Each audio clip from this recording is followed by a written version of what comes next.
Lazarus, ein Mann aus Bethanien, dem Ort, in dem Maria mit ihrer Schwester Martha wohnte, war erkrankt. Die beiden Schwestern ließen Jesus ausrichten: Herr, der, den du lieb hast, ist krank. Jesus hatte Martha und ihre Schwester und auch Lazarus sehr lieb. Als er nun wusste, dass Lazarus krank war, blieb er noch 2 Tage an dem Ort, wo er die Nachricht erhalten hatte.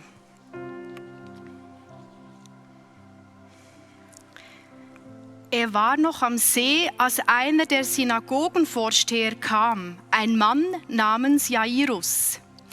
Er warf sich Jesus zu Füßen und flehte ihn an: Meine Tochter liegt im Sterben. Komm und leg ihr die Hände auf, damit sie wieder gesund wird und am Leben bleibt. Jesus ging mit ihm. Eine große Menschenmenge schloss sich ihm an und drängte sich um ihn. Unter den Leuten war auch eine Frau, die seit 12 Jahren an schweren Blutungen litt. Die Frau hatte von Jesus gehört. Nun drängte sie sich in der Menge von hinten an ihn heran und berührte sein Gewand, denn sie sagte sich: Wenn ich auch nur sein Gewand berühre, werde ich gesund. Und wirklich, im selben Augenblick hörte ihre Blutung auf und sie spürte, dass sie von ihrem Leiden geheilt war. Im selben Augenblick merkte auch Jesus, dass eine Kraft von ihm ausgegangen war. Er drehte sich um und fragte die Leute: Wer hat mein Gewand berührt? Zitternd vor Angst trat die Frau vor. Sie wusste ja, was mit ihr geschehen war. Sie warf sich vor Jesus nieder und erzählte ihm alles, ohne etwas zu verschweigen. Während Jesus noch mit ihr redete, kamen einige Leute vom Haus des Synagogenvorstehers. Deine Tochter ist gestorben, sagten sie zu Jairus. Was bemühst du den Meister noch länger? Herzlich willkommen auch von meiner Seite zu diesem Gottesdienst. Ich möchte einsteigen nach diesen Worten gerade mit einem Gebet. Jesus, ich danke dir für all das, was uns von dir überliefert ist und dass wir davon so viel lernen können. Und ich bitte dich, dass du heute an diesem Morgen zu jedem Einzelnen von uns ganz persönlich redest, dass wir unsere Herzen dir auftun können und, Heiliger Geist, dass du uns so aufzeigst, was vielleicht für unser Leben heute dran ist. Amen. Schön bei euch zu sein. Zum Abschluss von dieser Serie «Weniger ist mehr» und heute mit dem Titel «Weniger Eile, mehr Aufmerksamkeit». Zum Anfang von dieser Predigt bitte ich alle, die da zuschauen, dass du dir das kurz bequem machst und deine Augen zumachst. Natürlich nicht zu lang, aber einfach so einen kurzen Moment und dich versuchst in dieser Zeit zu erinnern an einen schönen Moment oder einen der schönsten Momente aus deinem Leben, irgendein Highlight von deinem Leben. Während das alle schnell machen, lassen wir das schnell. Ich weiß nicht, was das für ein Moment jetzt bei dir war, aber ich wage zu behaupten, dass es ein Moment war, wo du voll im Hier und Jetzt warst. Ein Moment, wo deine Aufmerksamkeit voll auf diesen Moment gerichtet war. Wahrscheinlich ein Moment frei von Stress und von Gehetztheit. Oder vielleicht ein Moment, wo gerade der Druck so abgefallen ist, nach einer Phase, wo irgendwo angespannt war. Mir sind Ferienmomente in den Sinn gekommen, unsere Hochzeit ist mir in den Sinn gekommen, aber auch so spontane Begegnungen, die irgendwo einfach gestummen haben. Wo man einfach da sein und wo irgendwie so perfekt sind. Und mir ist aufgefallen bei diesen Sachen, dass Zufriedenheit und Freude, dass wir die eigentlich immer dann erleben, wenn wir voll im Hier und Jetzt sind. Wenn wir ganz im Moment da sind. Und dass sie eigentlich immer frei von Stress sind. Ich habe aber auch eine weitere Beobachtung gemacht. Nämlich, was ist oft die Standardantwort, wenn du jemanden fragst, wie es ihm geht? Gut einfach gerade ein bisschen viel los. Oder einfach gerade ein bisschen stressig. Ich weiß nicht, ob das auch deine Antwort ist, die du öfters gibst, oder ob du das einfach viel zu hören bekommst. Ich ertappe mich oft dabei, dass das so aus dem Reflex heraus meine erste Antwort ist. Und ich habe gemerkt, mir ist das aufgefallen, dass es schon fast ein Normalzustand von unserer Gesellschaft geworden ist, dass wir immer irgendwo zu viel haben. Immer irgendwo voll gefüllt sind und einfach immer irgendwo sagen, ja, es ist einfach gerade alles ein bisschen viel. Und ich habe mich ein bisschen auf die Suche gemacht, um mir zu überlegen, wieso ist denn das so?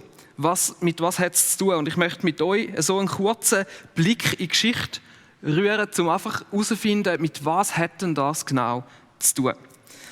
Forscher sagen, was die letzten Jahrzehnte ausgemacht hat, ist die enorme Beschleunigung von unserem Leben. Sie reden davon, dass von dem Zeitalter als ein Zeitalter von der Beschleunigung. Und ich mag mich mega gut erinnern oder habe das so recht miterleben. Das ist genau meine Generation. Als ich in der Schulzeit war, haben wir zu den ersten Familien gehört, die einen Computer hatten. Der ist aber im Vergleich zu dem, was wir heute haben, noch wirklich ziemlich dumm gewesen. Und ein paar Jahre später ist es dann aber schon weitergegangen, ist das Internet gekommen. 2007 war dann der grosse Moment, wo der Steve Jobs an dieser Präsentation gesagt hat, «One more thing», und das iPhone aus der Hosentasche gezückt hat. Es war der Siegeszug von den Smartphones. Daraufhin ist die Cloud gekommen, die alles nochmal verändert hat. Aktuell redet man davon, das Internet der Dinge, und die nächsten Sachen sind schon am kommen. Und was ich mit dem sagen will, ist, dass die Geschwindigkeit der technologischen Fortschritt, die unser Leben verändert, exponentiell gestiegen ist. Also nicht einfach in einer geraden Linie, sondern exponentiell. Das sind die Kurven, die wir von diesen Fallzahlen teilweise kennen. Exponentiell. Es ist teilweise fast nicht für uns zum Fassen, was das alles ausmacht. Und das hat mega viel in unserem Leben verändert. Das ist eine riesige Effizienzsteigerung, die mit dem einhergegangen ist. Eine gesteigerte Finanzkraft. Wir können uns heute viel mehr leisten. Es hat, glaube ich, kaum eine Generation gegeben, die sich so viel leisten konnte. Unsere Unterhaltungsmöglichkeiten sind explodiert. Es ist alles rund um uns herum und alles, was mit technologischem Fortschritt zu tun hat, darauf ausgelegt, Sachen schneller, einfacher, effizienter und hoffentlich auch günstiger zu machen. Und eigentlich, wenn man das so zusammenfasst, kann man sagen, alles ist darauf ausgelegt, um uns eigentlich Zeit zu sparen.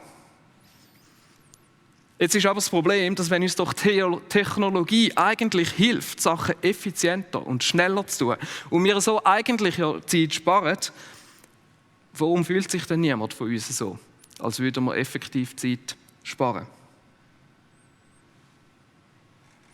Ich glaube, es hat damit zu tun, dass durch den ganzen Prozess durch eben auch unser Lebenstempo stetig zugenommen hat. Wir sind heute nonstop erreichbar.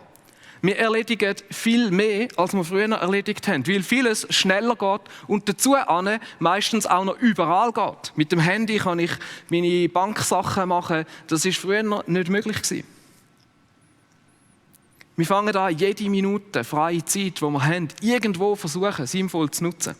Gleichzeitig werden wir aber auch konstant mit Informationen und mit Kommunikation bombardiert. Ich bin mal nachschauen, wie viele Notifications das wir pro Tag durchschnittlich überkommen. Es sind weit über 100. Und jede von diesen Notifications will eigentlich deine Aufmerksamkeit. Und alles um uns herum schreit nach deiner Aufmerksamkeit. Das Hauptbusinessmodell im Internet ist Werbung. Es geht um Aufmerksamkeit. Und man kann, wenn man es bildlich möchte anschauen, ich möchte das heute ein bisschen verbildlichen, sagen, dass unser Lebenstempo heute eigentlich dem von so einem Formel-1-Auto gleicht. Das ist das Tempo, mit dem wir heutzutage oft unterwegs sind.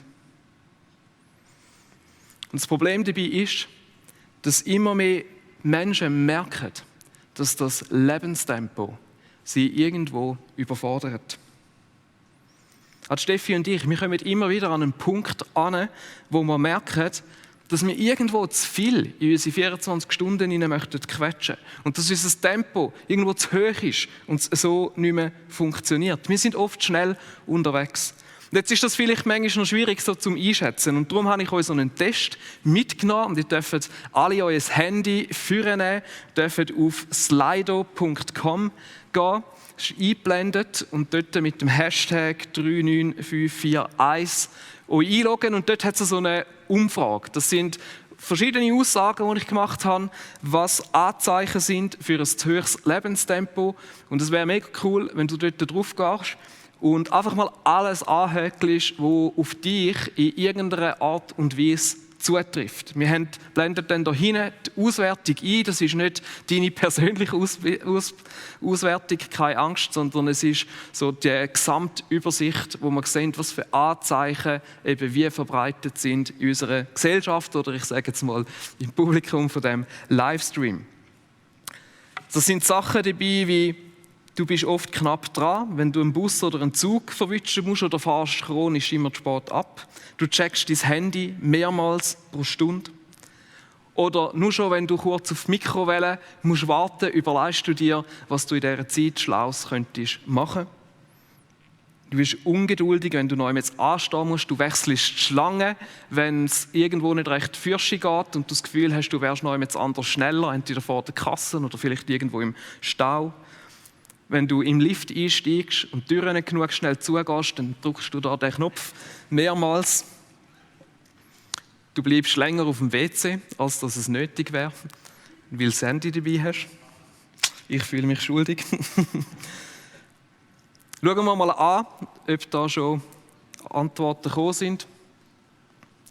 Das müsste wahrscheinlich sich dann noch einmal updaten. Ja, da kommt schon.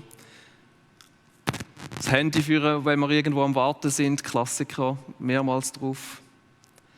Das Multitasken, während wir am Fernsehen schauen sind, ist auch etwas, das da oft kommt.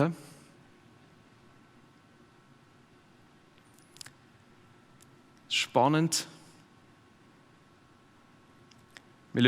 Spannenderweise lassen wir uns dann manchmal auch einfach von Sachen sinnlos beschäftigen, wo wir eigentlich genau wissen, dass wir Zeit verschwendet damit. Ich würde es mal so sagen, wir lassen das noch ein bisschen laufen. Wenn du bei etlichen Fragen Ja sagst, dann ist die Chance gross, dass dein Lebenstempo zu hoch ist. Wenn du bei einem Grossteil von diesen Sachen ein Ja angekreuzelt hast, dann würdest du gemäß Definition sogar unter Hurry Sickness leiden. Das ist ein tatsächliches Krankheitsbild. Ist jetzt nicht etwas, das unbedingt schlimme Folgen muss haben. Es kann aber bis hin zu Panikattacken führen. Und ist etwas, das es noch nicht lange gibt und wo jetzt aber in der Fachwelt schon ein rechter Begriff ist. Und wie gesagt, ich muss ehrlich sein, vieles trifft auch auf mich zu. Ich bin ein Kind von dieser Zeit, ich stecke in dem voll drin. Und darum ist die Predigtserie auch für mich ein mega Herzensthema, wo ich und die Steffi, wo wir uns fest damit auseinandersetzen. Vielleicht fragst du dich jetzt, wenn wir da die Übersicht haben, was hat jetzt das Ganze mit unserem Glauben zu tun?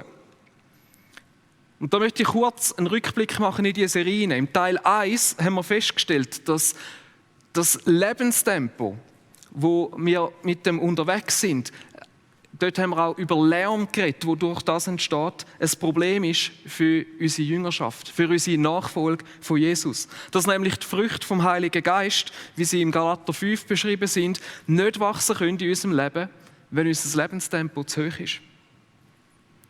Vielleicht ist dir das bei dir auch schon aufgefallen. Ein zu hohes Lebenstempo raubt dir irgendwann den Frieden. Es raubt dir Freude. Es raubt dir die Geduld mit deinen Nächsten. Es führt dazu, dass es dir schwieriger fällt, Rücksicht nehmen auf andere. Es hat einen negativen Einfluss auf deine engsten Beziehungen, weil Liebe etwas ist, das Zeit braucht. Und das Lebenstempo macht es uns fast nicht möglich, zum Zeit zu investieren.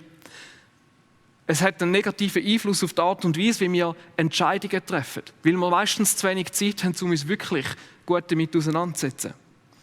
Es ist nicht gesund für Ehe, für Familie, es ist nicht gut für Kreativität. Es hat so viele Auswirkungen auf unser Leben, die eigentlich nicht gut sind und die sich mit diesen Früchten vom Geist und einem Leben in der Nachfolge von Jesus nur schwierig vereinbaren lassen. Und wenn im ersten Teil entdeckt Stille als der Ort, wo wir immer wieder in unserem Leben, in diesem Lärm hinein, die Verbindung mit Gott suchen. Wir haben den Sabbat angeschaut, die göttlichen Rhythmen. Und ich möchte heute mit euch einen weiteren Aspekt anschauen, wo wir bei Jesus sehen. Wenn wir das Leben von Jesus anschauen, ich weiß nicht, wie es dir geht, aber ich merke, wenn ich das anschaue, dann scheint es auf mich so, als ob Jesus kaum jemals gestresst wird wirken. Mir kommt einzig so die Stelle in den Sinn, wo er die Händler aus dem Tempel gejagt hat. Da war er vielleicht mal ein bisschen wirklich auf 180 gewesen. Aber sonst oft eher das Gegenteil. Dass er oft eher so langsam und gemütlich unterwegs zu sein scheint. Auch sogar für die damalige Zeit eher langsam unterwegs ist. Wir haben am Anfang die Geschichte gehört von Jesus und von Lazarus, der schwer krank war. Und wir lesen in dieser Geschichte, dass es heißt, Jesus liebte Martha, Maria und Lazarus. Sie sind also Freunde gewesen. Der Lazarus war nicht einfach irgendjemand für Jesus. Und dann heißt es, dass Maria und Martha Boten zu Jesus geschickt haben und ihm ausrichten lassen haben, Jesus, der Lazarus ist schwer krank. Bitte, kannst du nicht kommen? Und dann lesen wir völlig überraschend, dass es heißt, aber obwohl er, also Jesus, nun wusste, dass Lazarus schwer krank war, wartete er noch 2 Tage. Jesus hat einfach noch 2 Tage gewartet, obwohl er mehrere Tagesreisen weit weg war. Und er ist nicht einfach aufgestanden und gerannt, sondern hat sich Zeit genommen. So richtig gemütlich. Für uns doch eigentlich so unverständlich. Für uns wäre doch eigentlich, Jesus, jetzt musst du sofort reagieren. Jetzt muss etwas passieren, sonst kommt es nicht gut raus. Wir sehen eine andere Geschichte, wo Jesus einfach geschlafen hat. Während seine Jünger in einem Boot waren, einen Sturm tobt haben und sie darum gekämpft haben, dass das Schiff nicht untergeht, hat Jesus geschlafen. Könnte man sagen, ist doch eigentlich fast deplatziert in dem Moment. Oder wir lesen, wie Jesus schon als Kind, anstatt mit seinen Eltern Heizreisen noch 3 Tage im Tempel mit den Schriftgelehrten geredet hat und seine Eltern ihn suchen mussten, nicht gewusst haben, wo er ist.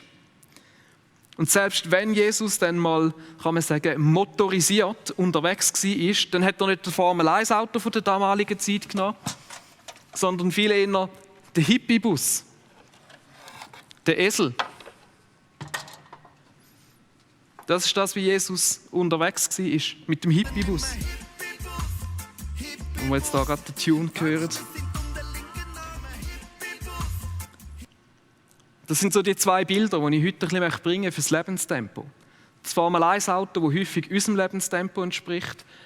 Der Hippie-Bus, der viel mehr das Lebenstempo von Jesus ausdrückt, wo eben Zeit hatte, um neu zu anhalten, um den Arm draussen zu haben, um links und rechts zu schauen, was läuft. Das Leben von Jesus ist nicht durch Stress und möglichst viel Effizienz geprägt gewesen, obwohl er eigentlich eine klare Mission hatte, gewusst hat, wo es hingeht. Ostern ist vor der Tür, oder? Wir wissen alle, was kommt. Aber der Lebensstil von Jesus war geprägt dadurch, dass das Zeit für Gott und für Menschen seine Top-Prioritäten waren. Das, wofür er sich Zeit genommen hat. Und vielleicht ist es ein guter Moment, jetzt sich kurz Gedanken zu machen und ist das auch irgendwo eine Frage an uns zu überlegen, was sind meine Top-Prioritäten?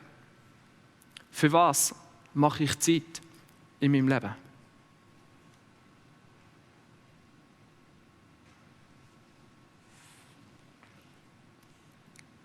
Ein weiterer Gedanke, den ich möchte anschauen, wo wir bei Jesus sehen, ist, dass wir bei Jesus sehen, wie er immer wieder sich unterbrechen lassen hat. Und obwohl Jesus genau gewusst hat, was er will, wohin es gehen soll, und sehr oft eine Menschenmenge um sich hatte, viele Leute, also nicht einfach nur ab und zu mal jemandem begegnet ist, hat er sich nie stressen lassen, ist immer für die Menschen da gewesen, hat sich immer auf sie eingelassen. Man könnte eigentlich sagen, schambar ineffizient, wie Jesus unterwegs war. Wir haben das gesehen in dieser Geschichte der blutflüssigen Frau, wo der Vorsteher der jüdischen Gemeinde, Jairus, zu Jesus gekommen ist, sich ihm vor die Füße geworfen hat und ihn angefleht hat und gesagt hat, meine Tochter liegt im Sterben, bitte komm und leg ihr die Hände auf, damit sie wieder gesund wird und am Leben bleibt. Und Jesus sich unterbrechen lassen hat, gesagt hat, ich gehe mit dir, dicht gefolgt von der ganzen Menschenmenge, die ihm nachgelaufen ist. Und während sie dort gegangen sind, haben wir es angelesen, ist eine Frau gekommen, die ihr Leben lang schon an Blutungen gelitten hat, die sich nicht getraut hat, Jesus so direkt anzusprechen, die gesehen hat, dass er unterwegs war, wo sich einfach seinen Saum von seinem Gewand angelangt hat, durch das geheilt worden ist. Und Jesus, obwohl er gewusst hat, es eilt da mit dieser Tochter, haltet an, stoppt, dreht sich um. Hey, wer hat mich angelangt? Nimmt sich Zeit für die Frau, lässt ihr zu. Lässt ihr sogar so lange zu, dass es nachher heisst, während er mit der Frau redete, kamen einige Leute aus dem Haus von Jairus gelaufen und sagten zu ihm, deine Tochter ist gestorben, es hat keinen Zweck mehr, den Lehrer zu bemühen. Wie war das für den Jairus, wo Jesus mit dieser Frau geredet hat? Ich kann mir vorstellen, der Petrus ist neben dran gestanden und so, Jesus, jetzt musst du wirklich Gas geben. Jesus, jetzt ist es zu spät, du hast jetzt keine Zeit, sie ist ja schon geheilt. Du könntest dich jetzt eigentlich etwas Wichtigerem widmen. Spoiler-Alert für alle, die die Geschichte noch weiterlesen wollen. Jesus hat das Mädchen nachher von den Toten auferweckt. Es war ein riesiges Wunder. Es ist gut rausgekommen. Aber wir sehen in diesen Sachen hinein, immer wieder ist Jesus einfach für die Menschen da gewesen, wo er irgendwo unterwegs begegnet ist. Nicht nur für die Menschen, die einen Termin mit ihm abgemacht haben, sondern er hat sich immer wieder spontan unterbrechen lassen, hat angehalten. Ja, er hat sich sogar von Sachen, die eigentlich wichtig gewesen wären, abhalten lassen, um auf die Menschen einzugehen. Und ich habe mich gefragt, was würde echt in meinem oder in unserem Leben passieren, wenn wir uns mehr unterbrechen lassen. Oder vielleicht müssen wir anders fragen, wenn wir uns mehr könnten unterbrechen lassen. Weil das ist oft das Problem. Wenn wir langsamer unterwegs wären, wenn wir mehr mit dem Hippie-Bus unterwegs wären, anstatt mit dem Formel-1-Auto, das so schön schnell ist. Wäre es möglich, dass du Gottes spontane Rede zu dir mehr würdest hören? Dass du mehr Aufmerksamkeit für dein Umfeld oder für die Menschen in deinem Umfeld könntest haben? Dass du mehr Zeit hättest, um mal mit dem Nachbarn einfach ein bisschen reden, jemandem spontan zu helfen. Nicht einfach nur 3 Minuten so, oh, ich würde eigentlich gern und es tut mir leid. Jemanden spontan einladen, wo du irgendwo getroffen hast. Könnte es sein, dass wir, wenn wir langsamer unterwegs wären, vielleicht sogar viel bessere Entscheidungen treffen würden in unserem Leben. Ich glaube, das Problem an dem Ganzen ist, dass je schneller wir unterwegs sind, desto weniger ist es möglich, uns mal unterbrechen zu lassen. Wir haben das Bild im Hintergrund von dem Formel-1-Auto. Stell dir vor, du bist in dem Cockpit und alles rast links und rechts an dir vorbei. Du hast gar keine Chance zum Anhalten. Du hast gar keine Chance, um dich irgendwo unterbrechen zu lassen, weil es sofort zu einem Crash kommt. Und ist es nicht mega oft in unserem Leben genauso? Wenn alle Termine so dicht hintereinander eingeplant sind, es gibt gar keinen Platz, um irgendwie mal spontan anzuhalten, für jemanden da zu sein, sich unterbrechen lassen, weil es sofort zu einem Crash kommt. Weil unser Plan nicht mehr aufgehen würde. Weil wir irgendjemanden enttäuschen oder was auch immer nicht durchkommt mit all diesen Sachen, die wir uns auf die To-Do-Liste geschrieben haben. Es gibt gar keinen Platz, um mal für jemanden da zu sein oft. Es gibt gar keine Zeit, um mal zu sagen, hey, ich möchte für dich beten und dir vielleicht noch von meinem Jesus erzählen. Es gibt so den Tunnelblick, wo links und rechts alles einfach an uns vorbeizieht. Und ich frage mich, ist das wirklich das, was wir eigentlich wollen? Möchten wir nicht viel eher so unterwegs sein, wie das Jesus war, wo wir Zeit haben, mit dem Hippie-Bus, wo du einmal rechts und links schauen kannst, wo du einmal dir Zeit nehmen kannst, wo nicht alles so an dir vorbeisaust, dass es einen Crash gibt, wenn du mal ganz kurz nicht den Blick nach vorne richtest. Wie viele Sachen bleiben auf der Strecke, weil wir irgendwo zu beschäftigt sind, um uns Zeit nehmen können für das, was rund um uns herum passiert. Und könnte es nicht sein, dass der Preis der Nachfolge, wo Jesus oft auch darüber redet, vielleicht heute ein Stück weit eben auch bedeutet, langsamer unterwegs zu sein. Obwohl vieles vielleicht auch schneller geht. Und obwohl vielleicht viele Leute um uns herum schneller unterwegs sind. Und das kostet manchmal. Mit dem Auto ist das auch nicht einfach, wenn du auf der Autobahn schön 100 fährst, wo es erlaubt ist und alle ziehen mit 120 an dir vorbei. Aber wie viel mehr wäre vielleicht unser Leben geprägt von Aufmerksamkeit für unser Umfeld? Wie viel mehr gäbe es Möglichkeiten, wo wir unsere Begabungen investieren könnten in andere Menschen, wo wir ihnen dienen könnten mit dem, was Gott uns geschenkt hat? Wie viel ermutigender könnten wir sein? Wie viel mehr würden wir Gottes Reden zu uns hören? In einzelnen Situationen hinein. Und ich bin überzeugt, dass auch die Früchte vom Geist in unserem Leben mehr Raum hätten, um sich zu entfalten, wenn wir langsamer unterwegs wären. Vielleicht, wenn wir mehr so unterwegs wären, wie viele von uns das während dem ersten Lockdown erlebt haben. Wo wir plötzlich gemerkt haben, hey, auf eine gewisse Art und Weise ist das auch eine Befreiung gewesen. Auf eine gewisse Art und Weise hat uns das genau für diese Sachen Raum gegeben, wo wir weniger Eile hatten, dafür mehr Aufmerksamkeit für die Menschen um uns herum. Und so viele auch coole Sachen in Nachbarschaften entstanden sind, weil wir füreinander da sein können. Das ist ein Thema, das mich schon länger beschäftigt und wo ich schon etliche Gespräche auch mit Leuten über das Thema geführt habe. Und immer wieder sind in dem Aussagen vorgekommen wie, hey, eigentlich würde ich das mega gerne machen. Aber ich weiss einfach nicht, wie das in meinem Leben möglich sein soll. Familie, Kind, Arbeit, soziale Umfeld, wo wir drin sind. Es ist nicht alles einfach so kontrollierbar. Ich bin mir das bewusst und gerade auch gewisse Lebensphasen sind einfach intensiver als andere. Und es ist nicht gleich einfach, um Sachen zu ändern. Aber der Punkt ist, wenn man nichts ändert, kann sich nichts ändern. Und ich möchte so zum Schluss ein paar Impulse geben, die uns helfen können, mal einen Blick auf unser Leben zu werfen und vielleicht ein paar Sachen ein bisschen angehen. Vielleicht kennen die einen, die so ähnlich wie ich aufgewachsen sind, die WWJD-Bändeli. Was würde Jesus tun? Das ist immer ein gutes Motto, sich fragen, was Jesus würde tun. Und vielleicht ist es jetzt auch einfach mal dran, nicht fragen, was würde Jesus tun, sondern anders fragen und sagen, was würde Jesus lassen? WWJL.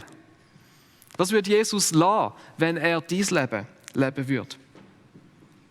Was für Sachen gibt es vielleicht, die aktuell auch nicht unbedingt Platz haben in deinem Leben? Eben, Verpflichtungen existieren, wir müssen uns irgendwo mit denen arrangieren. Aber ich merke auch viel, wenn ich mit Leuten rede, dass nicht jede Verpflichtung tatsächlich eine Verpflichtung ist. Manchmal machen wir Verpflichtungen selber zu Verpflichtungen. Und ich möchte ermutigen, vielleicht an diesem Sonntag auch mal ganz radikal zu denken. Und vielleicht mal Sachen andenken, die wir uns sonst nie getrauen würden anzudenken. Wie zum Beispiel, muss ich wirklich so viel arbeiten, wie ich arbeite? Müssen wir wirklich so viel Geld verdienen, wie wir verdienen? Vielleicht bei den Beziehungen mal anschauen. Kann es sein, dass du vielleicht zu viele Beziehungen hast, die du versuchst regelmäßig zu pflegen? Und das immer wieder dazu führt, dass dein Lebenstempo plötzlich zu hoch ist. Bei der Freizeit anschauen. Gibt es vielleicht Sachen, wo du eigentlich mehr einfach machst aus der Angst, irgendetwas zu verpassen, die aber eigentlich gar nicht unbedingt notwendig wären? Eine einfache Übung, die man für das machen kann, ist so mal den Lebensrucksack packen. Und dann einfach mal zuerst die wichtigsten Sachen in den Rucksack hineinschmeißen. Beziehung mit Gott, Ehe, Familie, Church, Arbeit. Beziehungen. Und so sich einfach mal überlegen, was hat wie viel Platz. Das ist so eine Möglichkeit, das auf einer grösseren Ebene zu machen, so auf der grossen Skala, vielleicht auch so Richtung Lebensentwurf, wie wir unterwegs sind. Aber das WWJL geht dann vielleicht eben auch noch ins Kleinere hinein. Darum dort anzuschauen, wo sind Ablenkungen rum, wo sind Zeitfresser rum und die anfangen zu minimieren.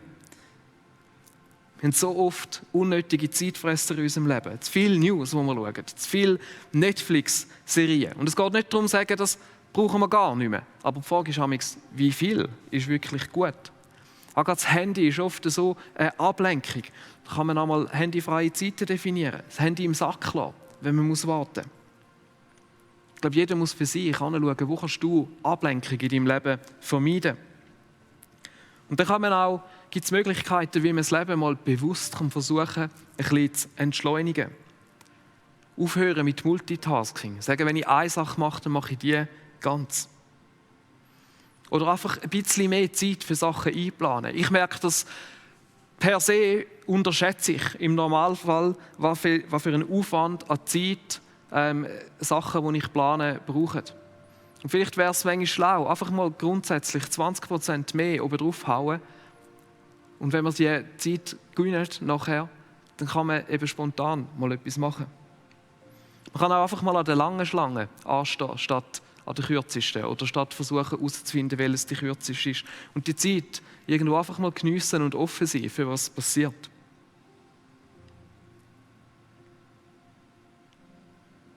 Ich glaube, wenn wir mehr wie Jesus anfangen unterwegs sind, mit weniger Eile, und dann werden wir mehr Aufmerksamkeit haben, für was rund um uns herumgeht.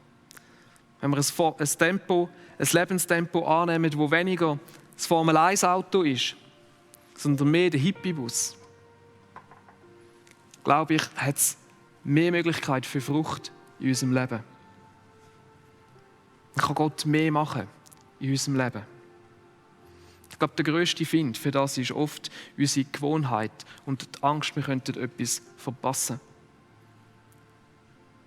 Es braucht das Vertrauen darauf, dass du nichts verpasst und dass ein anderes Leben möglich ist und dass Gott dir möchte dabei helfen und dass das Leben wirklich auch gut ist. Und manchmal sind das auch Sachen, gerade wenn du merkst, da gibt es innerlich Sachen, die sich dagegen sträuben, einmal mit jemandem darüber zu reden. Das vielleicht sogar mal kann als in einer Seelsorge anzuschauen. Wir haben diese Serie jetzt über 4 Sündige unterbrochen, zwischendurch mal kurz. Und ich glaube, es ist ein guter Zeitpunkt in diesem Jahr, um sich über diese Sachen Gedanken zu machen. Weil ich glaube, jetzt ist die beste Gelegenheit, unser Leben nochmal zu überdenken. So ganz langsam zeigt sich ein Ende der Pandemie. Und ich glaube, es ist eine gute Gelegenheit, um sich jetzt Gedanken darüber zu machen, wie möchtest du nachher leben? Wie soll dein Leben nachher weitergehen? Und es wird etwas kosten, aber ich glaube, der Gewinn ist so viel grösser. Ein Leben mit mehr Aufmerksamkeit für das, was ewig bleibt. Ein Leben mit mehr Frucht. Sowohl Früchte vom Heiligen Geist in deinem Leben, aber auch mehr Frucht im Leben von anderen Menschen. Ich möchte beten. Jesus, es ist so spannend, dein Leben anzuschauen, wie du unterwegs bist. Es ist nicht immer einfach, das auf unsere heutige Zeit zu applizieren. Und doch glaube ich, gerade in der heutigen Zeit ist es so aktuell, dass wir das anschauen. Wo wir teilweise so schnell unterwegs sind und wo so viel an unserem Leben vorbeizieht. Und Heiliger Geist, ich bitte dich, dass du jetzt in der nächsten Zeit zu uns redest. Dass du den Finger auf Sachen legst, wo wir vielleicht schnell unterwegs sind. Dass du uns hilfst, ehrlich anzuschauen in unserem Leben. Und auch den Mut schenkst, zum effektiv Schritt zu wagen, um unser Leben zu verändern. Um Sachen in Angriff zu nehmen, um so mehr unterwegs sein, wie du das bist. Bist du mit jeder einzelnen Person, aber schenke auch Gespräche über das, wo wir uns gegenseitig inspirieren können, wo wir uns gegenseitig ermutigen können, um das zu machen. Amen.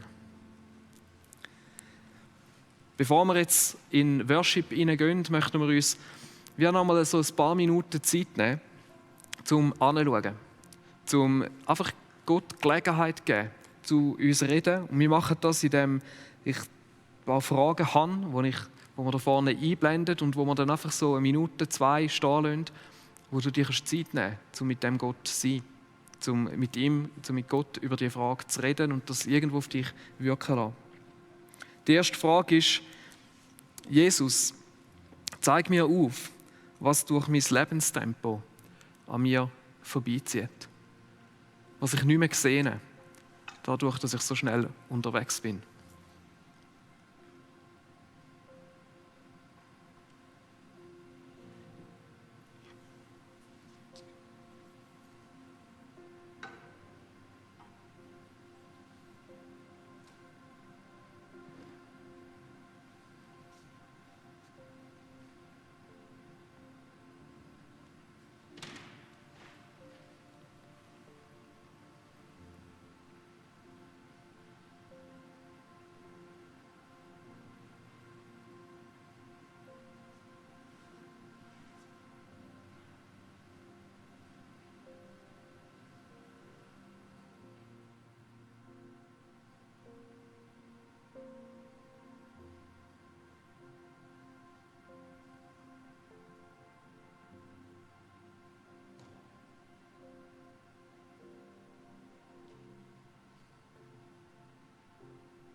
Die nächste Frage ist: Was würde Jesus lassen? WWJL. Vielleicht kannst du einfach mal den Heiligen Geist fragen: Jesus, was würdest du lassen in meinem Leben?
Die nächste Frage, die du dir stellen kannst, ist: Was hindert dich daran, etwas zu ändern?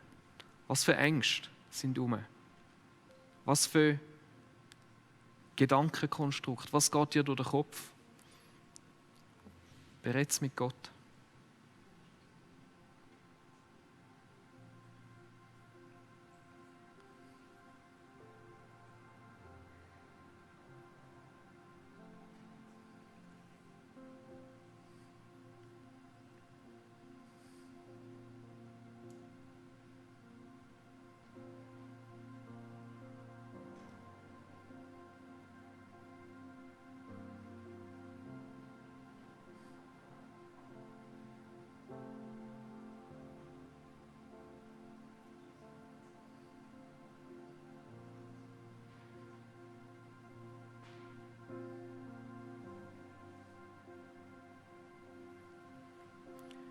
Wir gehen jetzt nochmal in eine Zeit hinein, wo uns die Band mitnimmt, wo man Gott arbeitet. In dieser Zeit ist auch das Gebetsteam für dich da. Du kannst auf der Seite vom Livestream hat's den Knopf, wo du kannst fragen, dass jemand für dich betet, wo du in einen persönlichen Chat mit jemandem hineinkommst und wo du dein Anliegen kannst sagen und wo jemand gerne sich Zeit nimmt, um für dich zu beten. Nutze diese Angelegenheit, diese Chance. Es muss nicht nur mit der Predigt zu tun haben, es darf auch für etwas ganz anderes sein, ein Anliegen. Sie betet gerne für dich, ob das ein Anliegen ist oder ob es einfach um ein Segen geht. Sie nehmen sich sehr gerne Zeit für das.